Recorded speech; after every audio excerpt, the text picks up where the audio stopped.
자궁의 위치 구조를 한번 볼 거예요. 자궁은 우리가 위치 구조를 살펴봤을 때 방광 있죠. 방광의 뒤에 있고요. 그리고 직장의 앞에 있습니다. 그래서 내 생식기관 중에 자궁이라는 친구는 배뇨를 담당하는 방광과 배변을 담당하는 직장 사이에 있다. 그래서 모양 자체가 일단 배 모양이라고 해가지고 좀 동그랗지만 타원형을 갖고 있어요. 이 친구 같은 경우는 아까 말씀드렸었던 방광과 직장 사이에 있기 때문에 자궁에 문제가 생기거나 자궁에 질환 같은 것들이 발생을 하게 되면요.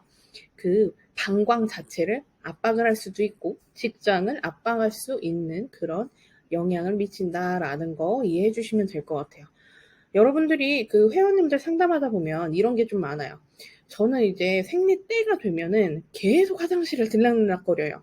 과민성 대장증후군처럼 이런 경우들이 발생해 라는 거 얘기 많이 들으셨을 거고 여성 선생님들 같은 경우는 본인이 또 그런 게 많을 거예요. 저도 가끔 이제 생리 때 영향을 좀 많이 받긴 받는데 그게 왜 그러냐면 우리 프로스타글랜딘이라고 하는 수축하는 호르몬이 있어요. 그 뒤에 가서 우리 자궁 내벽 보면서 조금 더 살펴보겠지만 그 친구가 생리혈을 배출을 하는 과정에 있어서 자궁에 영향을 미치는데요. 호르몬 자체는 혈관 내에서 그리고 림프 조직에서 이렇게 분비를 하는 거기 때문에 단일 표적으로 딱딱딱딱 표적 치료제처럼 들어갈 수가 없어요. 그래서 얘가 자궁에도 영향을 미치고 장에도 같이 영향을 미친다라는 거 여러분들이 일단 알고 계시면 왜 내가 생리가 딱 되면 생리 때가 되면 화장실을 그렇게 과민성 대장증후군처럼 왔다 갔다 했는지를 이해하시기가 조금 쉬울 것 같아. 이해되시죠? 자, 그래서 자궁 자체는 자궁 몸체가 있고요. 자궁체 안에 이렇게 공간이 하나가 있습니다. 그래서 완전히 자궁은 붙어 있는 기관이 아니라 공간을 형성하는 기관이기 때문에 자궁강이라고 하는 그런 좁은 공간을 형성한다라는 거 여러분들이 또 알고 계시면 돼요. 그래서 여기 안에 우리가 태아가 이렇게 착상해서 자랄 수도 있는 부분도 있고요.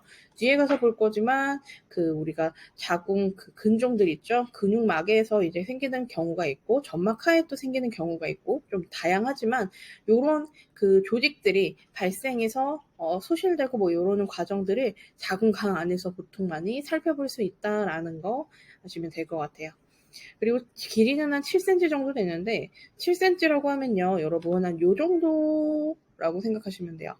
저희 연구소에 자궁의 모형, 그러니까 이제 여성 골반 안에 있는 자궁과 방광과 질, 그리고 직장, 요 부분들을 1대1 모형으로 갖고 있어요. 그래서 현장에 오시면 교육받으실 때 이게 얼마만큼의 구조고 어디에 위치돼 있고 얘가 어떻게 영향을 미치는지 조금 더 사실적으로 보실 수 있는데요. 생각보다 길이 자체, 전체 요 길이에요. 길이 자체는 그렇게 길지가 않아요. 길지가 않지만 그 구간 안에서 모든 일들이 펼쳐진다. 그리고 그 자궁의 폭 자체는 4.5cm, 4cm에서 5cm 사이 정도 된다라는 거 여러분들 이해해 주시면 돼요. 그러면 여성 골반 안에 요 자궁, 방광, 직장 얘네가 다 안에 들어가 있기 때문에 여성의 골반은 남성보다 어때야 될까요? 조금 더 커야겠죠? 그래서 여성, 남성의 골반에 차이가 발생을 한다라는 거 여러분들이 알고 가시면 될 것 같고요. 두께 같은 경우는 이 단면적을 잘랐을 때 이 면을 얘기를 하는 거예요. 넓이면. 이 면을 얘기를 하는데 생각보다 좀 두꺼워요. 그래서 우리가 보통은 자궁 자체에 카드바하는 그 영상들이 좀 있어요. 유튜브 살펴보면 있는데 자궁 자체가 두께가 두껍기 때문에 얘를 단면을 이렇게 나눠서 살펴보려면 생각보다 많은 힘이 좀 필요하다라는 거 아시면 되겠습니다. 이제 또 자궁의 구조 한번 볼 건데 생각보다 이제 자궁 구조가 여러분들이 알고 계시는 그냥 자궁통 이렇게 되어 있는 게 아니에요. 그래서 자궁은 3가지 파트로 구성이 되어 있다. 그래서 자궁 바닥, 그리고 자궁 몸통, 자궁 경부 이렇게 3가지 파트로 구성된다라는 거를 일단 이해를 하셔야 되고요. 얘네가 자궁 구조 자체가 왜 이렇게 형성이 되어 있느냐라는 게 좀 궁금할 것 같아.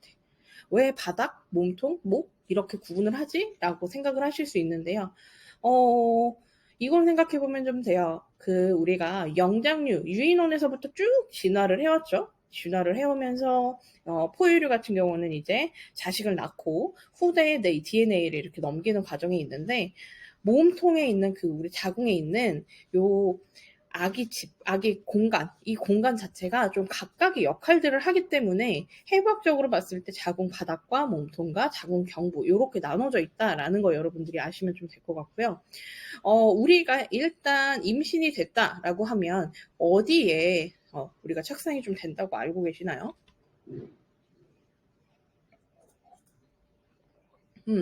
보통 그냥 자궁에 착상이 됐어. 요 정도까지만 알고 계실 거예요. 그러면 우리가 이런 거 한번 살펴볼게요. 자궁이 이렇게 있잖아요. 자궁이 있는데 요거 그림 두 번째 그림 살펴보시면 요 그림 있죠. 여기에서 이렇게 우리가 살펴졌을 적에 몸통이 있고 그리고 여기 자궁 경부가 있고 자궁 여기 바닥이 있다. 그런데 얘네가 어떤 식으로 돼 있을까 살펴봤더니 바닥과 몸통이 가장 두꺼운 거 보이시나요 혹시? 여기를 봐도 그래요. 자궁 바닥과 몸통이 가장 두터운 영향을 이제 영역이 이제 취해져 있고 요 밑에 있죠. 자궁 경부 자체는 어때요? 얘네보단 조금 더 폭이 좀 얇고 가는 것 같아.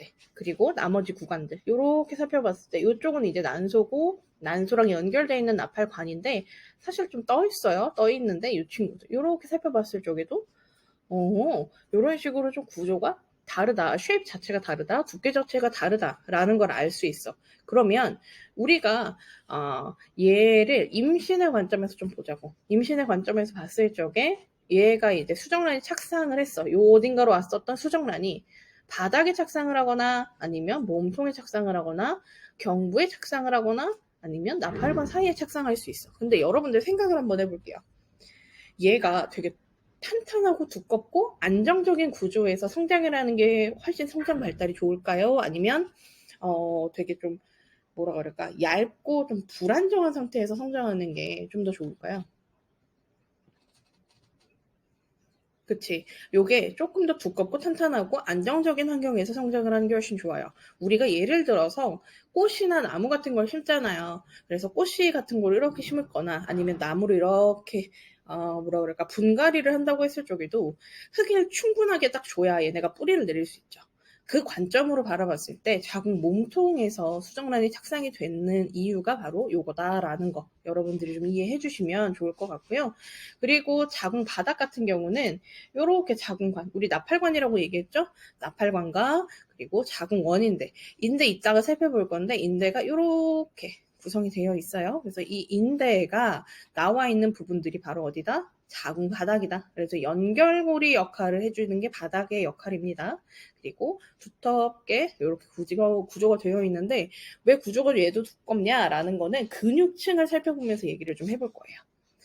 자, 그래서 자궁 몸통 있죠? 몸통 같은 경우가 우리가 뭐라 그랬어요? 수정란이 착상하기에 가장 안정적인 구조고 얘가 성장하기에 굉장히 좋다라고 말씀을 드렸습니다. 그리고 자궁 경부. 여기는 우리가 그거라고 생각하시면 돼요. 자궁에서 태아가 나가는 공간이라거나 아니면 내 자궁 내에 있는 이 자궁 내벽이 부서져서 나가는 생리혈이 배출되는 공간이다라는 것까지 이해를 좀 해주시면 좋을 것 같습니다.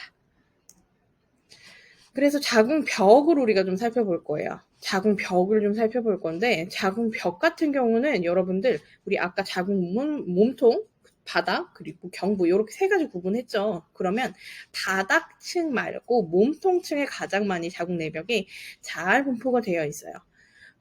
질문을 하나 드리자면 그럼 이 자궁이 질문이라기보다는 요렇게 생각하면 될 것 같아요. 좀 궁금한 점이 그러면 자궁이 저렇게 되어 있으면 내 몸에 있는 그 생리혈은 어디가 분해돼서 나오는 거지? 라는 게 좀 궁금할 수 있을 것 같아요. 그래서 내막, 근육층, 장막 얘 세 개가 무슨 역할을 하는 거지? 왜 나눠놨을까? 이런 궁금증이 좀 생길 것 같은데 우리가 장막이라고 하면요. 겉에 조직막, 미끌미끌하게 되어 있어서 장기들끼리 유착되지 말라고 구분이 쫙 되어 있는 그 막이라고 생각하시면 되고 치면 둘러싸여 있기 때문에 우리가 근막경선 많이 공부하잖아요. 그래서 근육에 있는 그 근막, 겉에 있는 막들을 좀 생각하시면 이해가 좀 빠를 것 같아요. 그리고 작은 근육층, 중간에는 이렇게 근육층이 있거든요. 근육층이 존재하고 그리고 제일 안쪽에 내막이 있는 거야.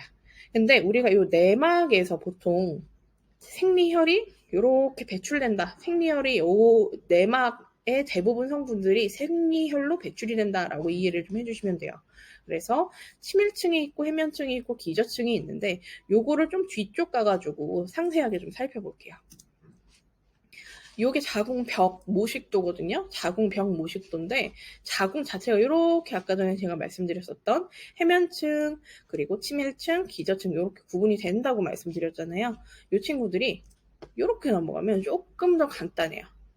뭐가 간단하냐? 자궁 내막을 좀 살펴봤을 적에 기능층과 기저층으로 좀 나눠서 보시면 되고요. 그리고 그 바깥쪽은 자궁 근층, 그리고 제일 바깥쪽은 뭐라 그랬어요? 바깥막, 자궁 장막이라고 하는 그 막이에요. 그러면 얘네가 어느 친구가 뭐가 배출이 되는 녀석이지? 라는 걸 좀 아셔야 돼. 그래야 여성회원을 트레이닝할 적에도 그 부분에 있어서 문제가 있기 때문에 내막층이 걸렸구나. 아니면 그 부분에 있어서 문제가 좀 있기 때문에 생리통이 굉장히 심하구나. 라는 걸 좀 이해를 하고 공감을 하고 설명을 해줄 수 있죠. 그쵸? 보면 기능층, 기저층이라고 됐어. 우리가 기능이라는 역할이 뭐라고 좀 설명을 하면 좋을까요? 어떤 역할을 하고 있다. 그래서 얘가 어떠한 역할과 임무를 수행하고 있다라고 생각을 하시면 조금 더 이해하는 게 빠를 것 같아요. 그렇죠? 그러니까 기능해부학과 기초해부학을 이렇게 나눴을 적에도요. 근육의 기능하는 관절과 근육들이 기능을 하는 움직임을 하는 역할을 하는 거를 설명하는 게 기능해부학이고요. 기초해부학 자체는 걔네의 그냥 하나하나의 뭐라 그럴까 어원 그리고 위치 그리고 그런 부분들 각각 개별의 역할들 그 정도만 이제 얘기를 하는 게 기초해부학이거든요. 그럼 우리가 이렇게 봤을 때 기능층과 기저층을 구분하는 건 굉장히 중요해요. 왜? 기능층 자체는 말 그대로 어원 그대로 내 몸 안에서 자궁들이 어떠한 기능들을 담당할지를 결정하는 게 바로 기능층인 거예요. 자, 그러면 요걸 한번 살펴보면 우리 월경은 한 달에 한 번씩 일어나요. 한 달에 이제 뭐 2주, 3주 연속으로 막 해가지고 3번, 4번씩 일어나요. 한 달에 한 번 일어나요. 그치? 한 달에 한 번 일어나는데 얘네가 왜 일어나는지를 좀 아셔야 되는 거지. 남성분들 같은 경우는 여자친구가 그날이 왔어. 이 정도까지만 좀 이해하는 분들이 많아요. 그러면 요 그날, 회원의 그날이 왜 일어날까? 그날이 일어나는 거는 우리가 배란이라는 게 있잖아요. 배란이라는 건 뭐냐? 난소에서 난자가 배출돼서 아까 봤었던 자궁 몸통 안으로 이렇게 들어오는 거야. 근데 배출돼서 바로 들어오진 않고요. 난관 있죠. 여기에 머물 거야. 여기에 머물 건데요.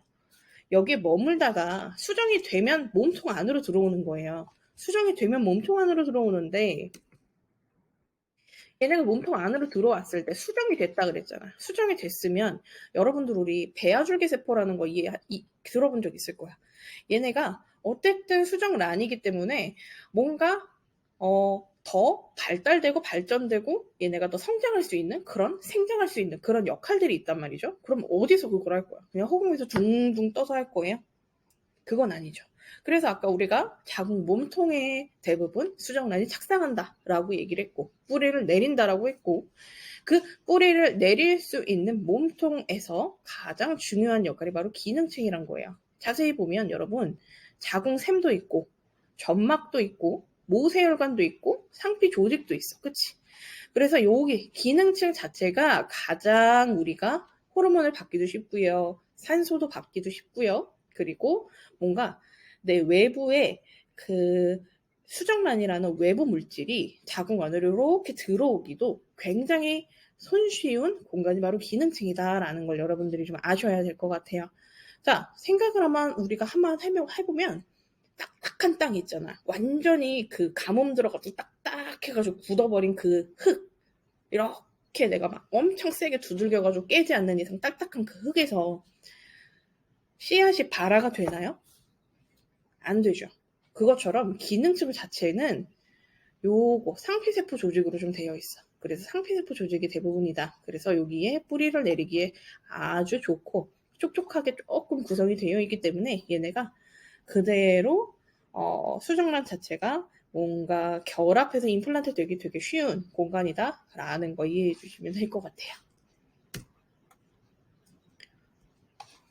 자, 그래서 이제 뒤에 가서 우리가 자궁 내막증이랑 자궁 근종이랑 자궁 근육 요거 조금 더 이제 얘기를 할 건데 일단 1부는 여기에서 마무리를 좀 짓고요. 2부에서 우리가 좀 더 디테일한 내용들, 그러니까 이제 우리 회원들한테 일어날 수 있는 그런 내용들 있죠. 그거에 대해서 더 살펴보도록 할게요.